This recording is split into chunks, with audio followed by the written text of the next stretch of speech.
Baik anak semuanya, Assalamualaikum warahmatullahi wabarakatuh. Waalaikumsalam warahmatullahi wabarakatuh. Terima kasih anak-anak sudah bergabung di Zoom siang hari ini. Dan biasanya malam hari ini kita mencoba siang hari karena apa? Ini masih bulan puasa ya, bulan Ramadan. Biasanya kalau malam hari barangkali ada yang tadarus Al-Quran. Kalau sore hari ada yang pergi ke masjid takjilan buka bersama begitu. Nah ini sebetulnya pas jam siang-siang istirahat ya. Tapi tidak apa-apa, kita tetap belajar kapanpun, dimanapun. Nah, untuk persiapan besok PPAD yang terakhir, yang keempat untuk Kabupaten Sleman. Di sini saya cuma akan membahas yang dijabrikan sama kalian. Barangkali ada yang jabri, itu yang saya bahas. Kalau ada waktu lagi nanti akan saya bahas, saya tambah sedikit ya. Kita bentar saja nggak apa-apa ini. Baik, langsung ke soal ya. Soalnya yang saya siapkan itu yang sudah di-request sama teman kalian. Jadi saya tinggal terima saja ini. Entah apa itu bentuknya, inilah soal kalian yang ditanyakan lewat Jabri. Nah, kayak gini ya.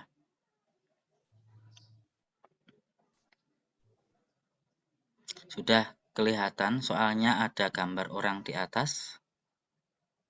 Sudah, Pak.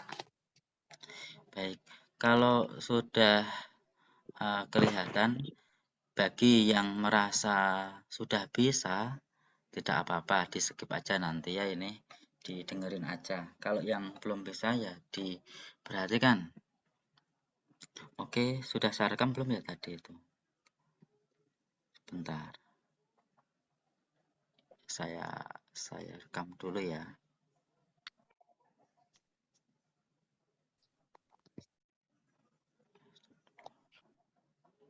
Oh, sudah ya, sudah kerekam ya nih. Oke, saya lupa. Sudah, Pak. Oh, saya lupa nggih. Oke.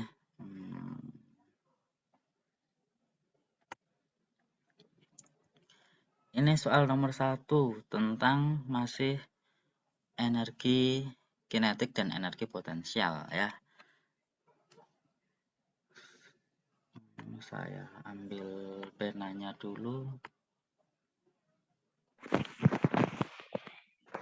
Seorang siswa melakukan percobaan dengan menjatuhkan bola dari ketinggian.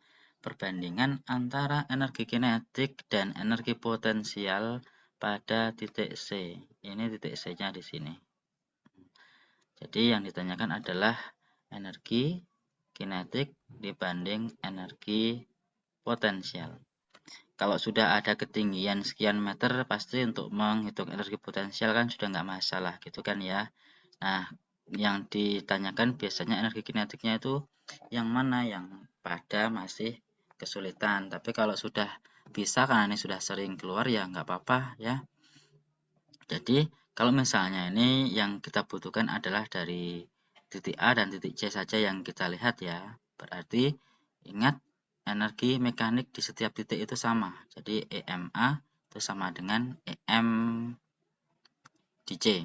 Nah, jadi di sini energi kinetik di A ditambahkan dengan energi potensial di A sama dengan energi kinetik di C ditambah dengan energi potensial di C. Nah, yang di A di sini belum punya energi kinetik ya. Jadi hanya punya energi potensial EPA. Kemudian yang energi kinetik di C itu yang ditanyakan EKC. Biasanya itu ya. Kemudian energi potensial di C. Nah, sebetulnya ini kita bisa tarik EKC itu sama dengan, nah ini pindah ruas kan ya, pindah ruas ke sana. Jadi EPA dikurangi EPC. Jadi untuk menghitung energi kinetik di C, kita kurangkan saja energi potensial di A dikurangi energi potensial di C. Atau kalau kita ubah ke rumus lagi ini sama dengan MGHA dikurangi MGHC. Atau kalau di matematika itu ada pemfaktoran ya. Pemfaktorannya menjadi MG dikali dalam kurung HA dikurangi HC. HA dikurangi HC itu yang mana? HA itu sekian ini. Sekian, jadi dari tingginya 5 meter ke tingginya 2 meter. Jadi ini HA dikurangi HC 3 ya, 3. Kayak gitu. Jadi ini. Sehingga hanya itu saja. Jadi yang dibutuhkan adalah MG kali di sini saja. MG hanya yang di sini. Sehingga di sini kita bisa membandingkan energi kinetik dibandingkan energi potensialnya adalah MG HA dikurangi HC dibanding dengan MG dikali HC saja, gitu ya. Ini kita coret perbandingannya, kita coret. Maka kita tinggal bandingkan tingginya saja ternyata ini. HA dikurangi HC itu 3 dibanding dengan HC saja 2. Jadi 3 banding 2. Nah, kayak gitu ya, hanya membandingkan tingginya saja. Itu nomor 1 ya, atau kita boleh cari satu-satu nggak masalah itu. Energi kinetiknya di C berapa, kemudian energi potensialnya di C berapa, terus dibandingkan dengan perbandingan yang paling sederhana 3 banding 1. Ada yang belum jelas? Ada yang chat ini, coba yang chat. Pembahasan ini nanti di-upload di YouTube tidak? Insya Allah di-upload ya, di-upload. Kemudian nomor berikutnya ini. Nah, yang ditanyakan sama temanmu, ada nggak ya yang di sini yang menanyakan soal ini? Hadir nggak ya? Atau hanya mau menyimak di YouTube saja? Boleh juga. Oke, nggak apa-apa. Kita lanjut ke nomor berikutnya ini. Tentang apa kalau kayak gini? Ini ada tanda panah kayak gini, berarti ini lensa ya. Lensa cembung atau lensa positif. Nah, ini lensa cembung. Ada benda 10 cm di depan lensa cembung. Terbentuk bayangan maya dengan perbesaran 3 kali. Jika benda kemudian digeser 20 cm menjauhi lensa, digeser ke sana, nah, maka bayangan yang terbentuk akan bersifat titik-titik. Nah, jadi kita lihat yang pertama itu, ini ada benda, pasti nanti akan menghasilkan bayangan. Di sini bayangannya diperbesar 3 kali. Perbesaran benda itu sama dengan S aksen dibagi S. Jarak bayangan dibagi jarak benda. Itu adalah perbesaran. Jadi ini 3 sama dengan S aksen per S. Sehingga untuk menghitung S aksennya sama dengan 3 kali S. 3 kali jarak bendanya. Jadi jarak bayangannya sama dengan 3 kalinya dari 10 cm. Maka kita peroleh jarak bayangannya 30 cm. Nah, di sini ada jarak benda S, jarak bayangan S aksen 10 dan 30 cm. Nah, jika benda itu digeser-geser, maka bayangannya juga ikut berubah posisinya. Nah, jadi seperti itu. Nah, besaran pada lensa itu ada jarak benda, ada jarak bayangan, yang satunya lagi adalah jarak fokus. Jadi dari sini kita bisa menentukan jarak fokusnya. Ini sudah kita tentukan, kita bisa menghitung sekarang F-nya. Maka langkahnya adalah seper F, seper jarak fokus, ini sama dengan jumlah dari seper S ditambah seper S aksen. Jadi kita tinggal hitung ini seper 10 ditambah seper 30. Samakan penyebutnya ini. Jadikan per 30. Nah, kemudian yang ini 3, yang ini 1 ya. Sama dengan 4 per 30. Nah, begini. 4 per 30. Sehingga F-nya sama dengan 30 bagi 4. Hasilnya sama dengan 7,5 cm. Nah, untuk cara yang pertama kita sampai menentukan jarak fokusnya ketemu. Di mana jarak fokusnya di sini ya, di 7,5. Misalnya di sini titik fokusnya F, maka ini jaraknya itu 7,5. Sehingga kita tahu, oh bendanya ini ada di 10 cm, berarti di ruang 2. Ini ada di ruang 2, maka bayangannya ada di ruang 3. Ini 30 cm itu di ruang 3. Nah, sekarang tanpa menghitung kembali, kita bisa menentukan sifat bayangan berikutnya jika benda itu diubah posisinya. Jadi ini digeser 20 cm menjauh lensa, berarti ini mengubah jarak benda menjadi yang semula itu 10 cm ditambah karena menjauhi lensa berarti bertambah panjang, bertambah jauh gitu ya, berarti ini tambah 20 sehingga sama dengan 30 cm. Jangan ini sama ini yang dilihat. Oh, jarak bendanya 30 cm, jarak bayangannya juga 30 cm. Oh, berarti posisinya jaraknya sama, berarti sama besar, bukan kayak gitu. Nah, kalau jarak bendanya itu berubah, maka jarak bayangannya juga pasti akan berubah, tidak di 30 cm lagi, melainkan sudah berubah. Nah, tanpa menghitung, kita bisa tahu bahwa 30 cm itu ada di ruang berapa. Nah, 30 cm itu ada di ruang 3. Jadi, kalau tadi saya gambarkan lagi ini, di sini F, di sini 2F. Nah, 2F-nya itu baru 15 cm. Berarti kalau 30 cm ada di sana, di ruang 3. Pasti bayangannya ada di ruang 2 yang di sini. Di bayangannya di ruang 2, ini ruang 3. Sehingga sifat bayangannya karena ini masih ada di depan lensa di ruang 3, maka sifat bayangannya masih nyata. Karena bayangannya di ruang 2, 2 itu lebih kecil dari sifat dari jarak di ruang bendanya gitu ya. Maka nyatanya diperkecil. Nyata diperkecil. Kalau nyata itu pasti terbalik ya, nyata terbalik. Nyata terbalik diperkecil. Jadi itu jawabannya. Nyata terbalik diperkecil. Ada yang mau ditanyakan sampai di sini?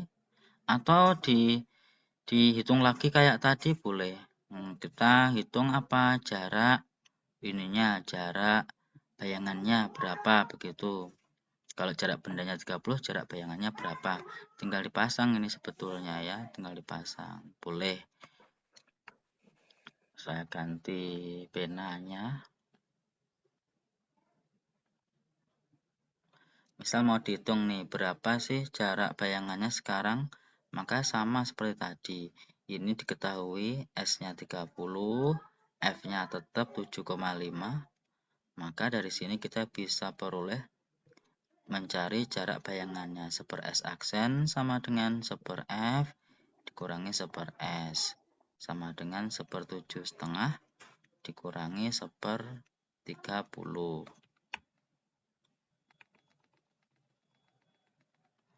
Nah, kemudian kita lanjutkan, ini jadikan per 30. Yang ini 4, ini 1, jadi 3/30. Jadi S aksennya sama dengan 30/3 sama dengan 10. Jadi 10 itu di ruang berapa? 10 itu di ruang 2. Gitu ya. Nah, kemudian diperbesar diperkecilnya kalau dipakai hitungan bagaimana? Ya, sama seperti tadi, M sama dengan S aksen per S sama dengan S aksennya 10, S-nya 30. Ini kan sama dengan 1/3. 1/3 itu kurang dari 1, maka perbesaran 1/3 itu dikatakan diperkecil. Nah, jadi nyata terbalik diperkecil. Nyatanya dari mana? Nyatanya dari sini. Nyata itu positif, ini positif, nggak ada tanda plus minusnya berarti positif. Positif itu nyata. Kalau di sini ada negatif, berarti maya ya. Itu nyata terbalik diperkecil. Ada yang masih bingung mau ditanya? Silahkan. Oke, sudah jelas. Lanjut ya. masih ada yang tanya lagi ini. Ini anak yang berbeda yang tanya ya, jadi tetap saya jawab ini. Berikutnya nih, jika benda berada di depan lensa seperti gambar. Nah, ini ada di 12 cm. Kemudian jarak fokusnya 8 cm. Perbesaran bayangan dan jarak bayangan yang dibentuk dari lensa adalah titik-titik. Nah, jadi ditanya perbesaran bayangan. Perbesaran M sama dengan S aksen per S. Nah, yang belum tahu siapa? Yang belum tahu S aksennya. Hitung lagi di sini seper S aksen sama dengan kayak tadi, diulangi lagi. Gini ya. 1/8 dikurangi 1/12 sama dengan diubah menjadi per 24. Nah, ini 3, ini ini 2. Jadi sama dengan 1/24. Berarti S aksennya 24. Tinggal dipasang di sini 24 per S-nya, jarak bendanya 12 tadi, 12. Oh, 2. Nah, jadi udah ketemu kan ini perbesarannya 2, kemudian jarak bayangannya 24. Oh, berarti yang betul yang B. Gitu ya. Sampai di sini ada yang mau ditanya? Boleh langsung buka mic saja, nggak apa-apa. Terus yang berikutnya, mohon maaf ini yang Japri dengan screenshot layar HP kepotong kayak gini, saya nggak bisa membahas ini ya, karena diketahuinya kurang, belum ada apa ukurannya, panjangnya berapa, ini panjangnya nggak ngerti. Jadi saya lewati dulu, dan ternyata malah ada yang lain yang tanya mirip ini. Nah, mirip ya. Ya udah, yang saya bahas yang ini saja. Nah, ini tentang apa? Tentang bunyi, bagian resonansi. Nah, resonansi pada kolom udara. Rian melakukan percobaan resonansi dengan menggetarkan garpu talat di atas kolom udara seperti gambar. Nah, ini yang pertama, ada gelas ukur diisi penuh air, digetarkan garpu talat di atasnya. Kemudian airnya dikurangi seperti itu sehingga membentuk kolom udara di sini. Nah, kemudian ini terdengar keras pertama itu saat seperti gambar nomor 2 ini. Ini keras pertama. Dikurangi lagi malah semakin lemah. Dikurangi lagi semakin lemah, dan kemudian sampai di gambar yang ketiga ini keras lagi bunyinya di sini, mengeras lagi. Jadi ini bunyi keras yang kedua. Nah, jika cepat lambat bunyi di udara 340 meter per sekon, maka frekuensi garpu talat tersebut adalah titik-titik. Nah, kita kenal bahwa untuk resonansi yang pertama itu terjadi pada 1/4 lambda ya, 1/4 panjang gelombang. Jadi ini baru 1/4 panjang gelombang, gelombangnya kayak gini. 1/4 panjang gelombang. Ada rumusnya, tapi nggak pakai rumus juga udah hafal. Yang resonansi pertama itu 1/4 lambda, resonansi kedua itu 3/4 lambda, resonansi ketiga itu 5/4 lambda, terus 7/4 lambda, dan seterusnya. Nah, kayak gitu. Nah, berarti ini kalau dari 1 meter menjadi 80 cm kan ini 20 cm. 20 cm atau 0,2 meter. Berarti kita bisa mengetahui dari sini itu adalah lambdanya. Panjang gelombangnya adalah 0,2 dikali 4, yaitu 0,8 meter berarti ya. Nah, jadi ini.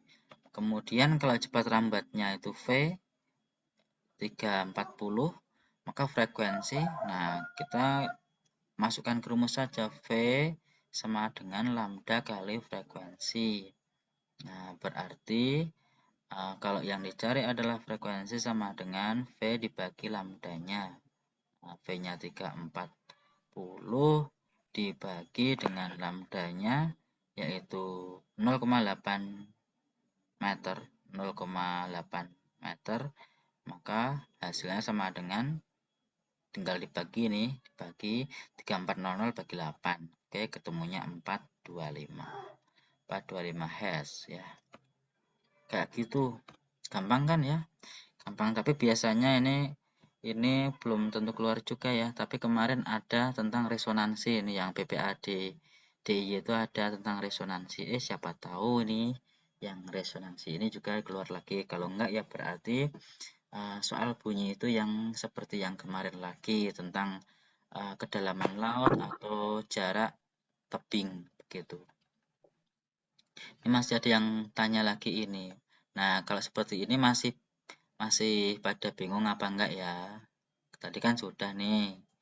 Coba saya minta dicoba nih, saya beri waktu berapa ya? 3 menit. Kalian ketikkan di kolom chat ya. Jawabannya A, B, C, D diketikkan. Silahkan dicoba dulu. 3 menit dari sekarang. Saya tunggu ya.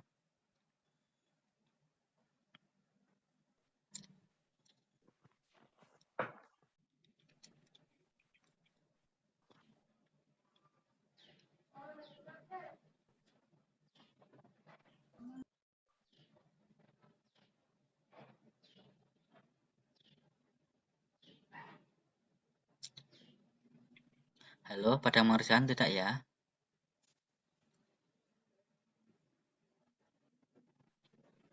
Iya, Pak. Paling tidak ada yang menjawab dulu, silahkan.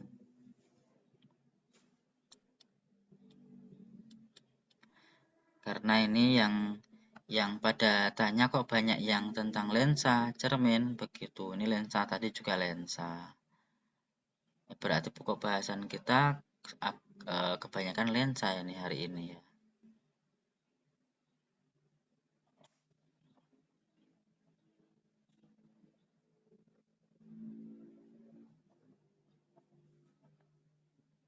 Oke, sudah pada ketemu nih.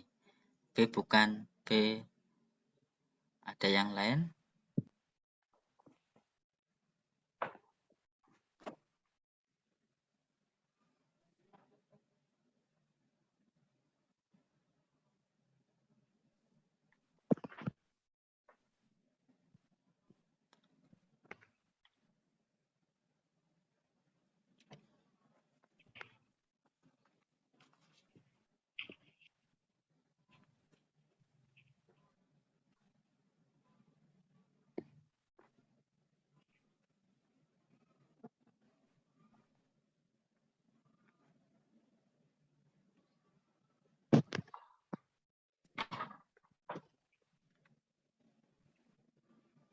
Ada yang A.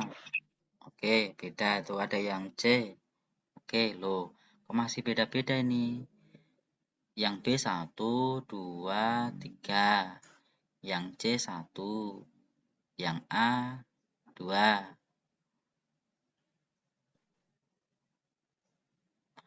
Oke, masih pada beda-beda nih.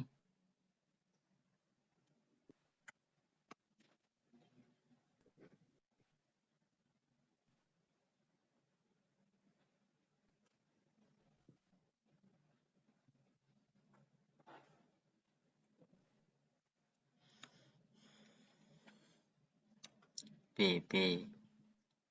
Oke, sekarang banyak yang B ya. Nyata terbalik diperbesar.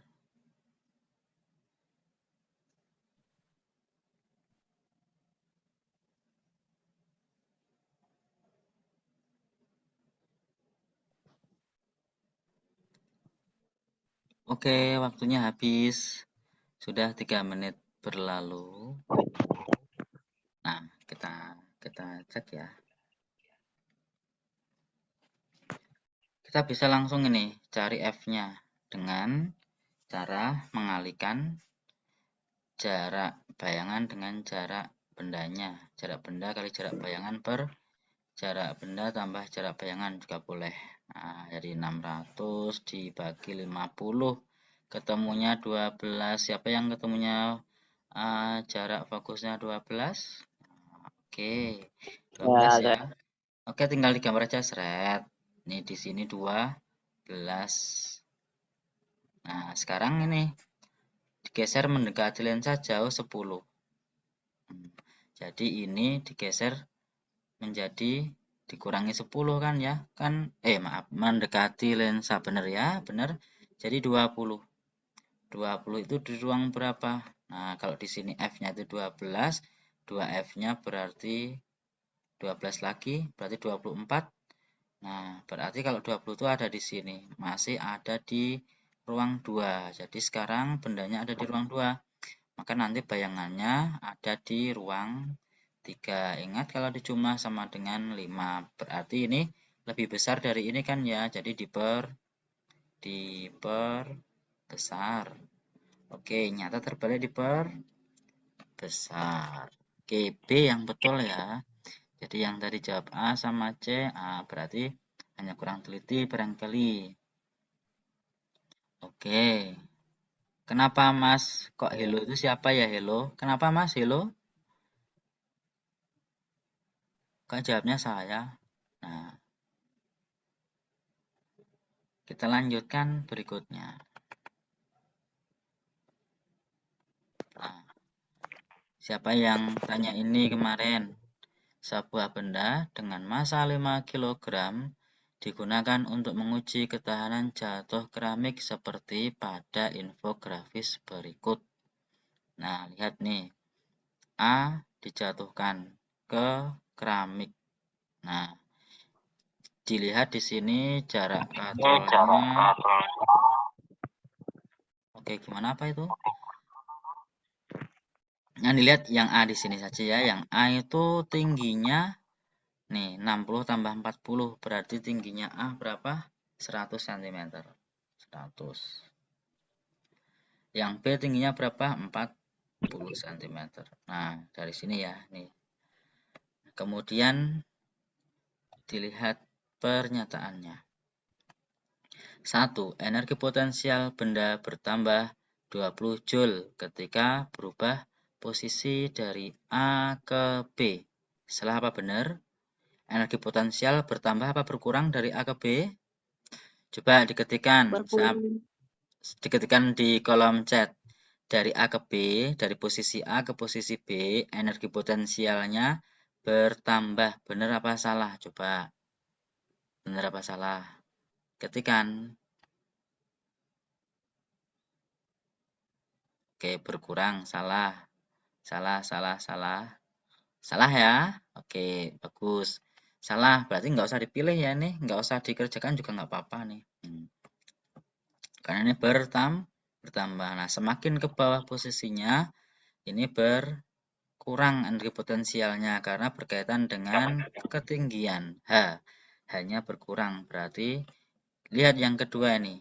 Energi potensial benda berkurang 30 Joule dari A ke B. Benar apa salah? Berkurang 30 Joule. Nah, berarti kita bisa ngitung ini.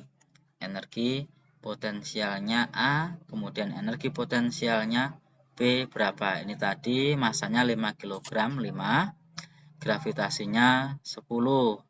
Nah, kita cek ya. Kemudian tinggal masukkan aja tingginya itu.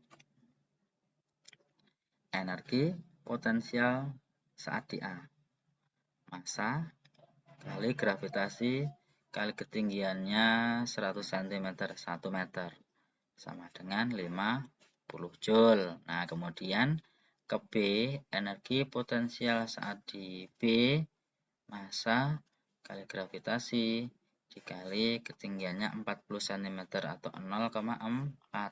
5 dikali 10 kali 0,4, 4. 5 kali 4, 20 Joule. Dari 50 menjadi 20 berkurang ya. Berkurang berapa? Berkurang 30 Joule. Oke, jadi yang nomor 2 ini benar.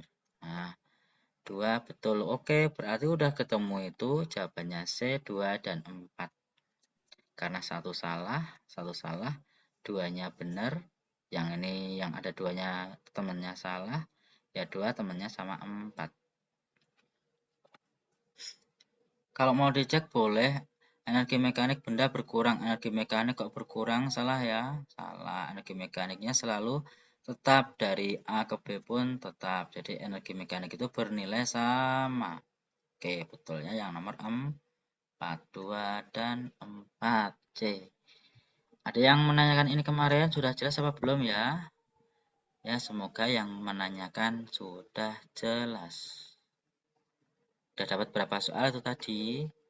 Nah, saya mintanya cuma 15, tapi yang Japri ada 20 soal. Nomor 28 ini yang sudah saya bahas ini ya, sudah saya bahas di video PPA D3. Apakah perlu dijelaskan di sini? Nggak usah ya, nggak usah. Atau saya bahas sebentar, nggak apa-apa deh ini. Yang di sini tempat teduh, ini tempat terang. Pasti yang tempat terang itu gelembungnya banyak. Nah, ini berarti kecepatan fotosintesis itu dipengaruhi oleh sinar matahari. Tanpa adanya sinar matahari, laju fotosintesis atau kecepatan fotosintesis itu sangat lambat sehingga hasilnya sedikit gelembung. Oke, itu yang pertama. Tempat teduh beda dengan tempat terang.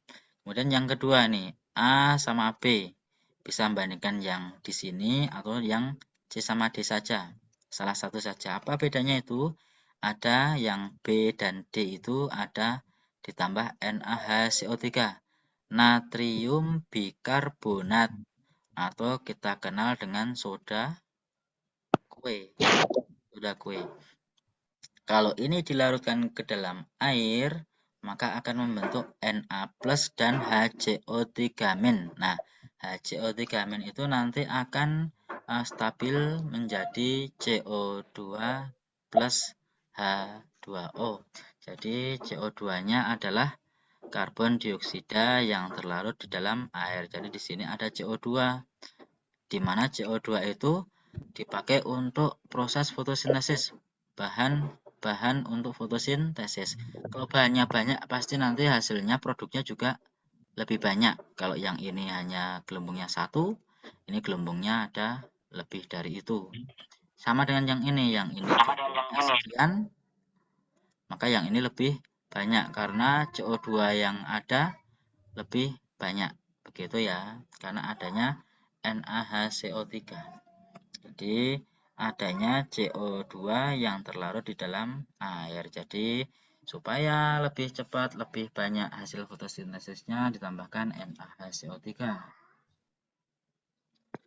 Oke, ada yang mau ditanya? Mbak Keisha, nomor 2 betul hasilnya berkurang 30 Joule. Oke. Kok jawabannya A, Mbak, tadi? Sebentar. Itu Ada untuk yang nomor salah? 28. Hah? Yang ini? Itu untuk nomor 28, Pak. Nomor 28? Iya, nomor 28 jawabannya itu A. Oh iya, iya bener A. Kenapa? Udah ngerti ya? Iya, ini bener Iya, A. sudah mengerti. Oke, jadi sinar matahari dan CO2 ya, karena ada NaHCO3 itu tadi. Nah, itu.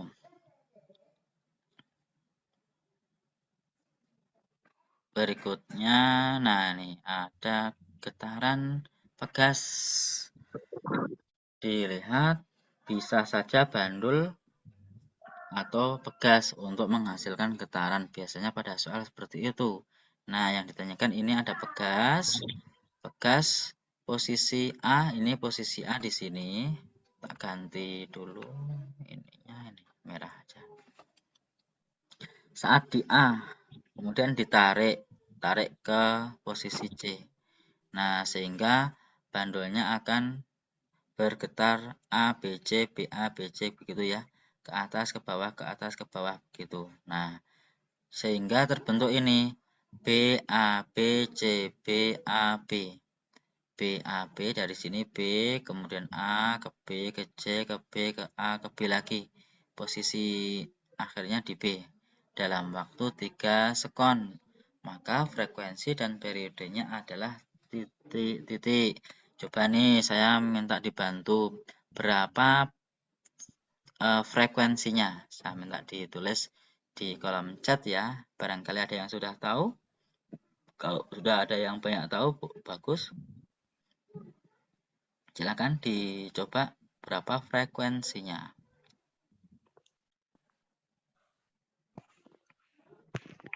Ketikkan jawabannya.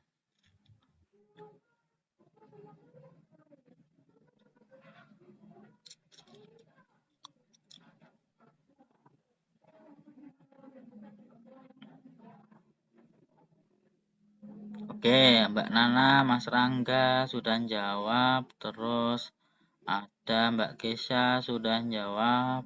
Oke, yang lain? Yuk, silakan yang lain. Nggak harus sama dengan yang di chat sama temanmu yang sudah ngirim ya. Pede saja. Berapa hasilnya itu?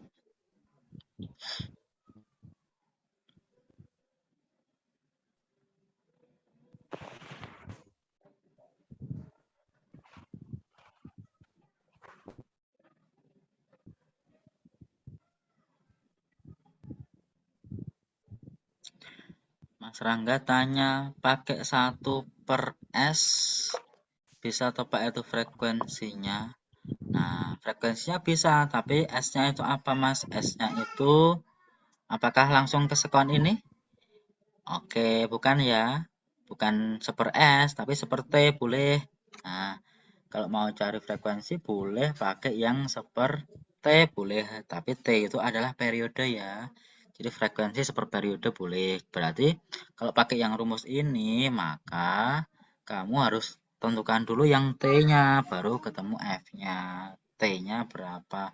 Apakah T-nya itu sudah 3 sekon itu adalah T-nya, periodenya, atau belum? Kalau belum ya nggak bisa dong. Ya.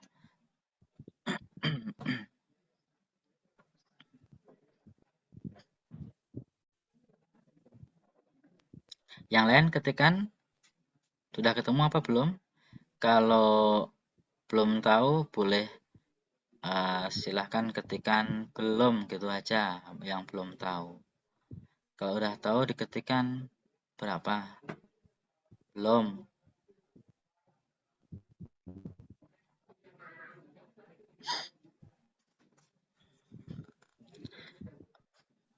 Beneran ini belum? Bercanda ini. Meng wegah ngitung to kuwi ayo. Masa belum ayo. Ngapa Mas Rangga ayo? Belum toh Mas? Belum tenanan apa ora?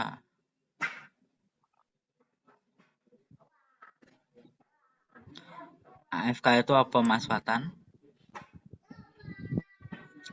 Mas Fatan mana nih suaranya? Coba. Halo. Yang sering chat? Mboten sinau. Oke deh. Nah, jadi begini. Prinsipnya kalau dari satu getaran itu kan ya, satu getaran dari misalnya dari A, maka A, B, C, B, A kembali lagi ke A lagi melalui titik keseimbangannya yaitu B. Atau kalau dari B, B, A, B, C, B. Jadi B, A, B, C, B itu satu getaran. Jadi ini satu getaran. B, A, B, C, B. Kalau dari C, C, B, A, B, C. Kembali lagi ke titik semula ya. Nah, berarti kalau B, A, B, C, B itu satu getaran, maka kalau hanya BA saja berapa getaran nih? BA saja nih, BA. B ke A. 1/4. Nih 1/4. Berarti yang ini juga 1/4, 1/4, 1/4. Jadi kan satu nih. Terus yang kalau sampai ke B lagi, 1/4, 1/4. Berarti totalnya berapa ini totalnya? Totalnya 1,5 getaran.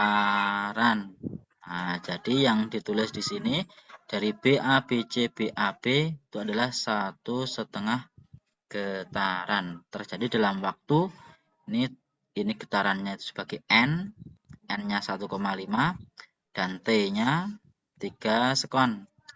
Nah, yang dimaksud frekuensi itu apa?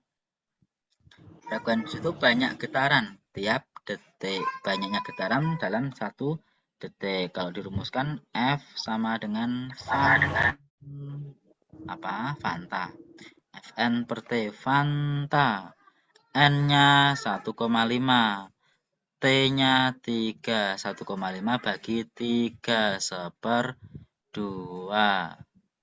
Nah, jadi jawabannya 1/2, bukan 1/3 ya, 1/2 Fn per T.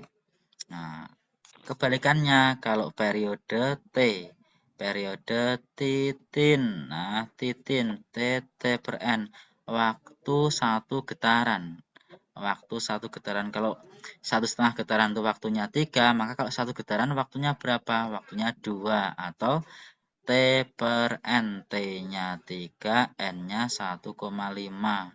Hasilnya 2 sekon.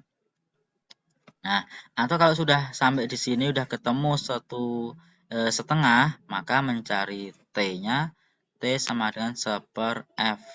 Tinggal diseper saja. Nah, 1/1/2, berarti 2. Tinggal dibalik saja nih, dibalik. Gitu ya. Jadi kebalikan aja nih, 1,5, ini setengah, berarti ini 2. Ada yang mau ditanya? Enggak kan ya? Enggak. Itu nomor 15.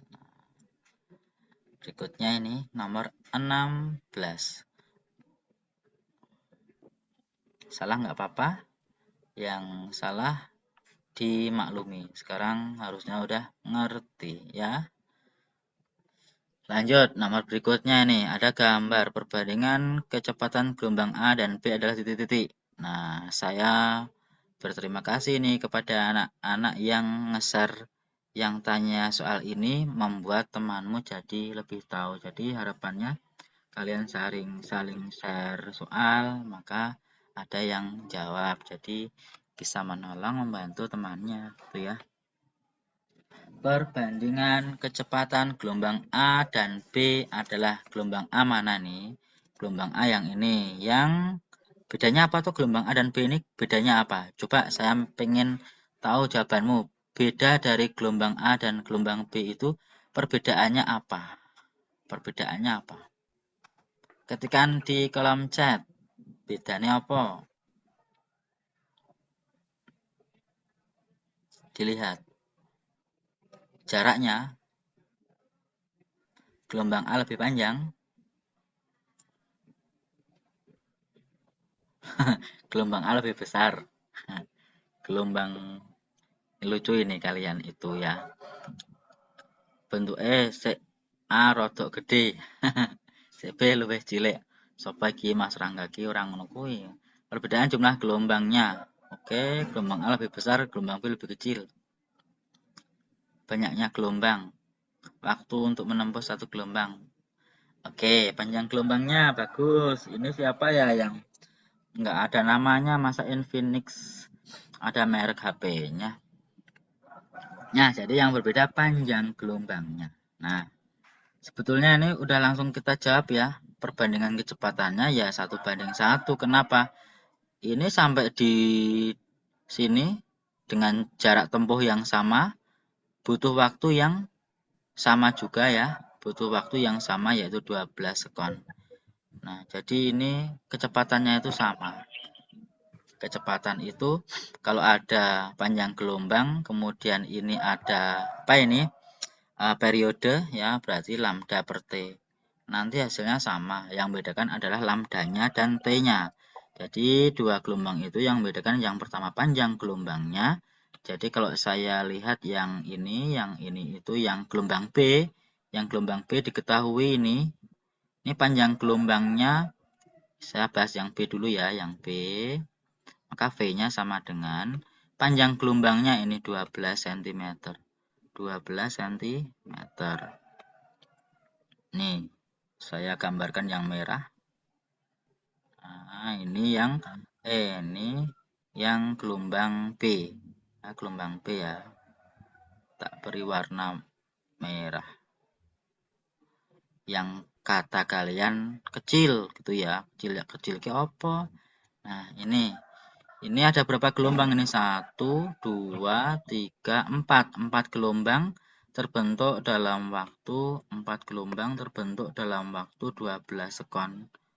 Berarti dalam satu gelombang ditempuh dalam waktu 3 sekon. Berarti apa ini? Ini adalah T-nya. Periodenya 3. Jadi sampai di sini itu 3. 3 sekon. Di sini 6.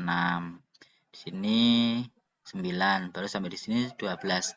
Jadi periodenya 3 sekon. Maka kecepatannya adalah 4 cm per sekon. Itu ya. Yang B. Sekarang yang A bedanya apa tadi? Ya bedanya 2 ini. Panjang gelombang dan periodenya. Kalau yang yang A itu panjang gelombangnya dari sini sampai ke sini. Nah, berarti ini kan kalau tadi panjang gelombang yang A itu sampai sini itu 12 cm, ini baru menempuh setengah panjang gelombang. Berarti panjang gelombangnya 2 kalinya. Ini 24 cm berarti. Dibagi periodenya sampai di sini ada angka 6 di sini. Yang saya draw beda ya. Saya gambarnya pakai hijau nih. Yang ini sampai di sini enggak 6 kan ya, 6. Berarti periodenya 6. Periodenya 6 sekon. Ini sama hasilnya kan 4 cm per sekon. Jadi baik B maupun A kecepatannya sama. Di 1:1. Jelas ya?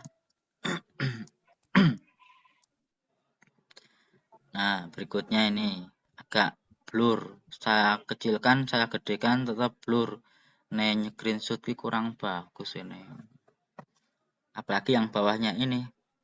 Gambar di foto belot-belot. Nah, oke, perhatikan. Ini tentukan nilai hambatan pengganti arus pada I1 dan I2. Nah, I1 dan I2 berapa arusnya? Ada yang sudah bisa ini ya. Gampang kan ini ya. Tapi ya kita bahas saja, mari dibahas. Ternyata tinggal 10 menit toh ini waktunya. Cepat sekali ya. Dari jam 2 tadi sudah 50 menit kita belajar. Yang pertama, arus I1 berarti sama dengan arus totalnya ini. Arus totalnya I yang keluar dari sini. Berarti I sama dengan V per R. Jadi V per R, R-nya semuanya kita cari hambatan penggantinya. Nah, dimulai dari yang ada paralelnya di sini 20 sama 30 diparalel menjadi berapa? 20 kali 30. Mudah ya tadi ya. 20 tambah 30 kayak yang di cermin tadi itu. Ketemunya 12 ya. Sama dengan 12. Oke, ini ketemunya 12. Sepakat? Oke, jadi ini 12 ya. Terus 12 yang ini diseri dengan yang 38. Nah, 12 diseri dengan 38. Hasilnya adalah berapa? 50. Jadi kalau saya ganti menjadi seperti ini posisinya sekarang.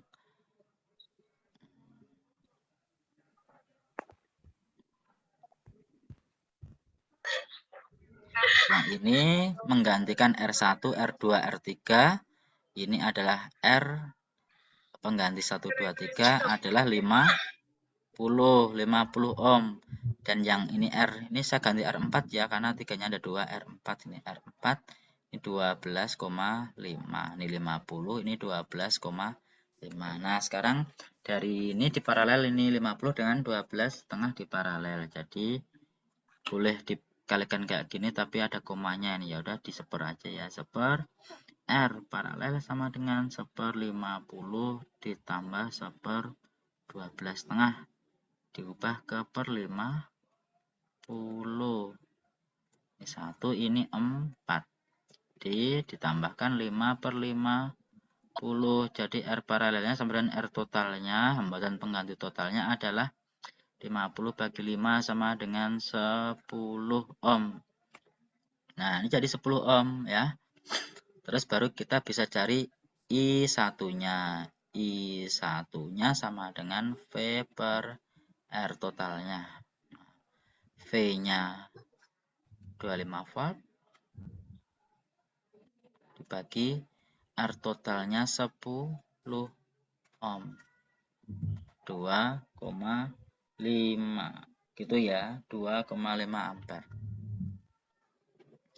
Kemudian R2 itu arus yang melalui hambatan yang ini. Nah, yang 12,5 R4. I2-nya berarti I2 sama dengan V per R, tapi V-nya yang mana? Nah, V-nya yang V paralel di sini. Kebetulan V paralel sama dengan kalau mau dicari V paralel sama dengan I kali R paralelnya ya. Paralelnya juga sama tadi ini 10, jadi kembali aja itu jadinya ya. I-nya 2,5 kali 10 balik lagi kan ya. Sama dengan 25. Nah, ini kembali lagi 25 sama berarti. 25 per R. R-nya adalah R yang ini 12,5. 12,5 sama dengan 2. Jadi 2 ampere. Jadi yang lewat ini ada 2 ampere. Berarti yang lewat ke sana adalah hanya setengah ampere. Setengah ampere. Jadi totalnya 2,5 ampere. Gitu udah terjawab ini I1 dan I2.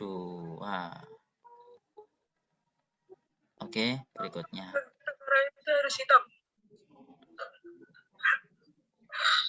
Tentara itu harus hitam.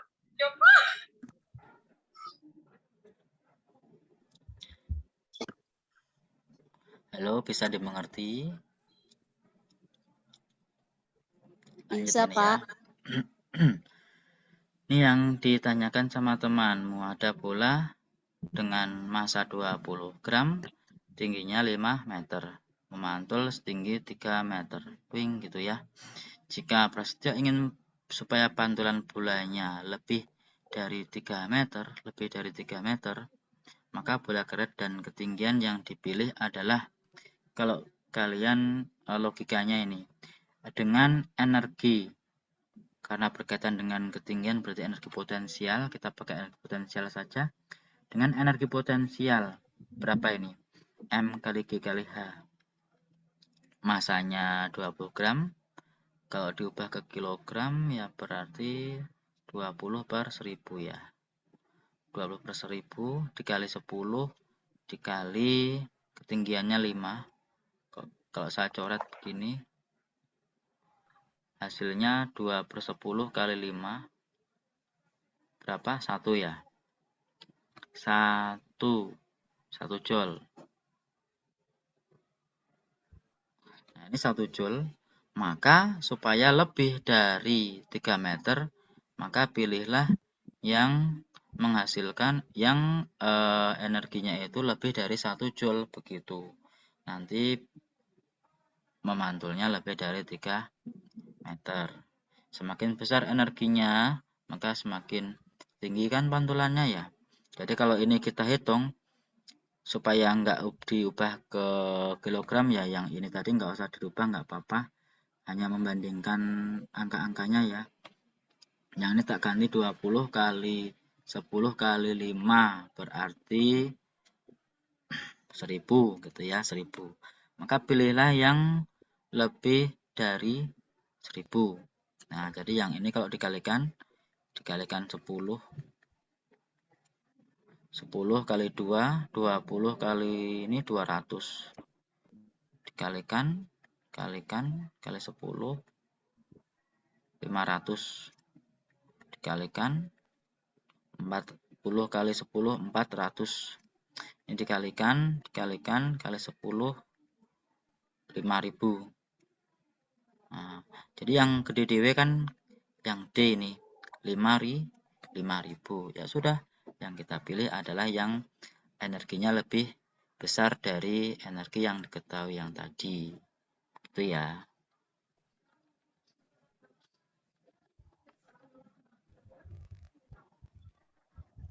Ini juga sudah saya bahas di video, nggak usah ya, biar cepat.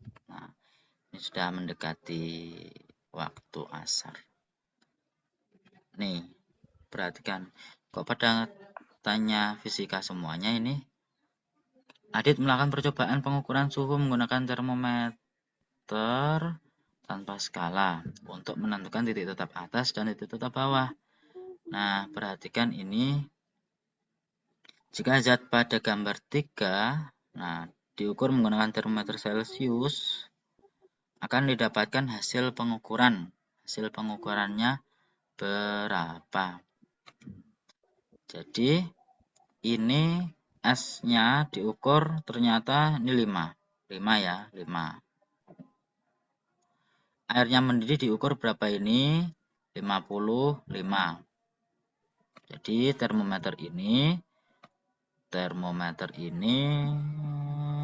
tak buat skala, ini yang bawah 5, yang atas 55, ternyata menunjukkan angka 15.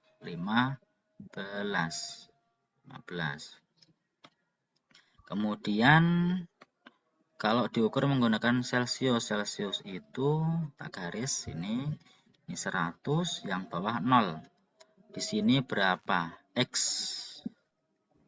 Berapa yang ditunjukkan oleh termometer Celcius? Maka gampang ini ya. Jadi kalau saya seperti ini saja ya, coba. Ini dikurangi ini, per ini dikurangi ini, sama dengan ini dikurangi ini, per ini dikurangi ini. Nah, jadi 15 dikurangi 5, 10, per 55 dikurangi 5, 50. Sama dengan X dikurangi 0, X per 100 dikurangi 0, 100. Tinggal dicoret, ini 1, ini 2. X kali 1, X, 10 kali 2, 20. Jadi jawabannya 20 derajat Celcius. Ada yang bingung? Nggak ada ya.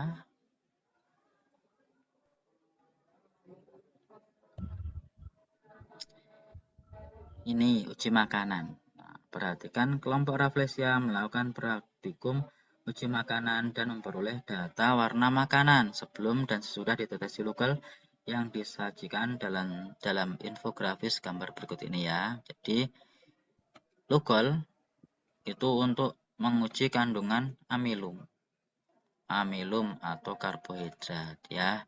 Jadi ini akan berubah jadi biru tua nanti Lugolnya, berarti itulah yang mengandung amilum. Ini biru tua, ini biru tua. Di amilum akan berubah jadi biru tua. Nah, amilum itu dicerna di mana? Di mulut ya. Di mulut oleh enzim betialin. Jadi jawabannya sudah tahu kan? 1 dan 4. Oke, gitu.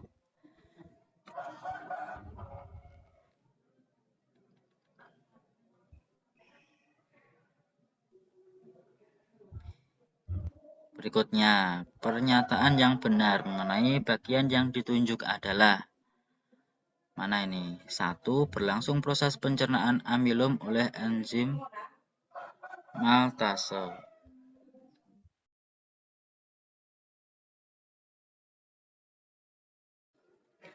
Oke, sebentar. Nah, ini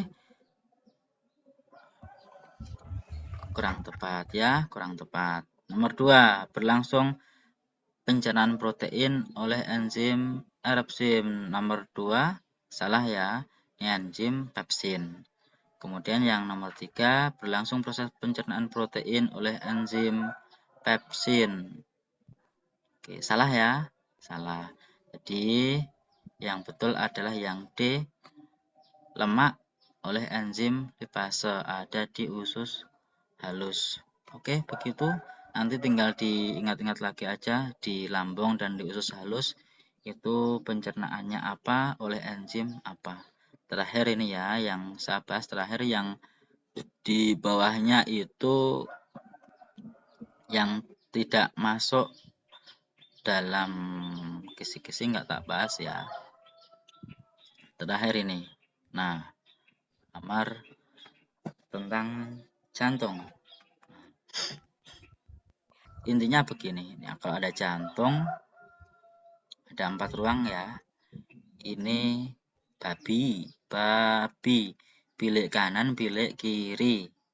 Yang ini sasi, serambi kanan, serambi kiri. Nah, berarti yang A siapa? Bilik kiri.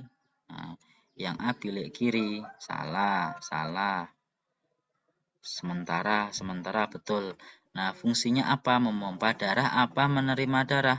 Yang namanya bilik pasti ya memompa. Makanya ini dindingnya tebal. Berarti bilik itu memompa ya. Jadi bilik itu memompa. Kalau yang menerima adalah serambi. Lebih lengkapnya peredaran darah itu dari bilik kiri ke seluruh tubuh kembali ke serambi kanan. Gitu ya. Ini mengangkut oksigen. Kemudian yang ini karbon dioksida. Kemudian dari serambi kanan ke bilik kanan dipompa ke paru-paru. CO2-nya dikeluarkan lewat pernapasan. Mengambil oksigen, kembalikan diangkut ke serambi kiri. Kemudian ke bilik kiri diedarkan lagi ke seluruh tubuh, begitu seterusnya. Nah, itu aja untuk yang kita bahas di sini ya.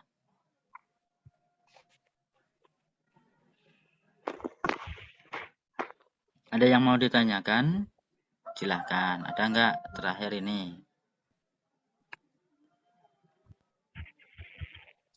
Sudah 1 jam kita belajar sesuai dengan kesepakatan. Hari ini 1 jam ya. Halo, ada yang mau disampaikan? Nggak ada? Oke, kalau tidak ada yang mau ditanyakan, barangkali ada yang mau tanya, boleh dilanjut di chat WA ya. Terima kasih atas kebersamaan dari anak-anak semuanya. Selamat belajar untuk PPAD besok. Semoga nilainya bagus-bagus ya, meningkat. Terima kasih. Tadi kok nggak dibuka toh ya? Sekarang kita tutup. Ditutup dengan membaca hamdalah. Alhamdulillahirabbil alamin. Dari saya akhiri. Assalamualaikum warahmatullahi wabarakatuh. Waalaikumsalam warahmatullahi wabarakatuh. Terima kasih banyak, Pak. wabarakatuh.